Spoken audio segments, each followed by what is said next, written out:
see them, and then I will let you know afterwards. I think if I talk now, I get the call the second time. So no, I take this thing seriously, and I will have to tell them my opinion about it. Okay, well, we'll look forward to hearing the outcome of that. But can we give us a bit of background into it? Because I don't want to compromise your meeting with them, but let's just help our viewers understand. It's about the beginning of the race in Monaco at the start between Nico Hülkenberg? Yeah, Nico Hülkenberg, the penalty we got, I had an opinion on it, and obviously I voiced it, and that what it must be about. Okay. So I still need to see as well. That's why I don't want to jump to a conclusion. No. I respectfully wait for it. Absolutely. From the camera angles we saw during the race, it obviously looked like there was contact made, but then upon further review, it seems like there possibly was no contact made. So in that case, it's kind of unfair to receive a penalty for something that in actual fact you've not done. Is that your opinion on it? I've seen this a few times now. I bet you have. I bet you have. I think I'll let you make up your own opinion. No, that is fair enough. And yeah. Actually, we do need to be fair to you and not compromise your meeting in any way. But you would never do that to me anyway. No, I know. I think you probably hold your own in these circumstances, don't you?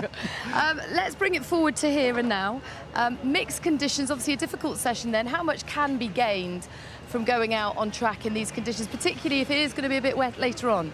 Difficult to say. First of all, it depends what it will be later on in qualifying, and then the conditions change so much, and to have the same perfect exact condition like we have now in a few hours, I think that's impossible. So sometimes I think with the Inter you just go out to see how they feel, and then they came back in, but everybody was a little bit half-hearted out there in my opinion, I mean, when we went out in the beginning on the soft one, that was obviously because we knew it was going to start to rain, so everybody was trying to get out early to get a feel for the car, but as you say, the conditions changed completely from that as well. So let's see what is coming and just take it by the hour. By the minute. Well, we have some very amateur devices to tell us what the weather's going to do. You guys have some serious high-tech stuff in there. What is your high-tech stuff telling you right now about what the weather's going to do during qualifying? For now, anyway. For now, in the moment, it says it should go away. But then this weather also just came in out of nowhere. It was not supposed to come, So your simplistic ways work as well. I think. Don't trust the weatherman. Exactly. Don't trust the weatherman, as we all say, But no, it was not. It was not anticipated. This rain, this light rain coming. So let's see what is coming in qualifying. But in the moment, it says it stays dry, but it's still drizzling, and I think it's very tricky out there because the inters don't last, and for the dry tires it's still a little bit too wet. So well, I mean, could make it interesting. Could make it really interesting, and we saw it in Monaco. There were parts of the track that were wet and others dry. My simplistic way of knowing is whether I need windscreen wipers for these. I do, so I'm going to take them off. But let's hypothetically say that it is dry for qualifying, because there is a chance for that. Yesterday looked pretty good for you guys in FP2, and you seem like a real threat today for Q3. It could be possible if we can get back to what we did yesterday. Today, Nico started his lap with the tire temperatures not in the right place, and Kevin had lost a second in the last sector. So we need to get it all together, because this tire is best on one run only. So you need to get it all together, and traffic here is not only that you get a good start. You need to get a good start with the perfect tire temperature. Otherwise, you're compromised in turn one. Turn one leads you in then to 2 and 3, where if you don't get turn one right, it's difficult to get 2 and 3 right. So that's what they tell me. I'm not a driver, so. But Nico has said that he feels at one with this car, that he is getting a bit of rhythm with it. He's getting into a bit of a groove. That must be music to your ears, because it feels as if his season really needs to click and get going. He's got the pace. He's got the experience and the know-how. It just hasn't quite clicked yet for him. Could this be the weekend that turns around? Yes, you say I love to hear these comments, but then, we need to put it into a result. So, and it's so tight here, I mean, you saw yesterday in FP2 how close the field is together. It's one little mistake, 2 tenths, you drop 6, 7, 8 places with 2 tenths, So it's just everything needs to click, and hopefully Nico, as you say, clicks today. And what's been their response to the removal of the chicane? Because it feels like all the drivers love it.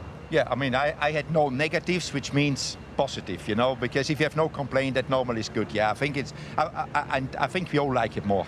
Well, I think you actually make the point about you enjoying complaints if it means progress, because you said it in our behind-the-scenes coverage that we did with you in Miami. We're really excited about this. What was it like having the Sky crew embedded with you for the whole weekend?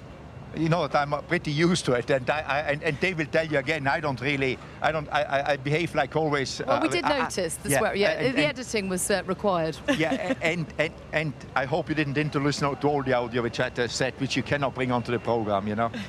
We didn't talk about you, by the way. No worries. Phew. Yeah. Thank goodness. Maybe we need to go back exactly. and listen to it. I just have a question for Gunther, just quickly on, this is obviously a really important weekend for a lot of teams because there's many of you bringing upgrades here. This is a track where we can start to really finally understand what the pecking order is. Today's practice was obviously a little bit compromised, but we've got FP1 and FP2 behind us. What has been your learning from that in terms of exactly where you guys sit? Because you have some high moments this season and some low moments, so what does it look like? And it was again this weekend. I think FP1, FP2 were good, FP3 was not so good. I think I wait a little bit and also see the race. Our biggest problem was always the tire, the degradation of the tires in the race. So in the long run yesterday we were better than normally, so hopefully we can keep that form for Sunday, but it's too early to say. Honestly, I wouldn't jump to a conclusion yet with where we are. Okay. Well, we wish you well with the stewards, and we wish you well with the rest of the weekend. We'll be ready to hear their reaction and response. Look, give them a big smiley face. He's a good man. He's a good man. Thank you very much for your support. Now off to the principal's office. Yes, I know. Exactly. Well, it was an interesting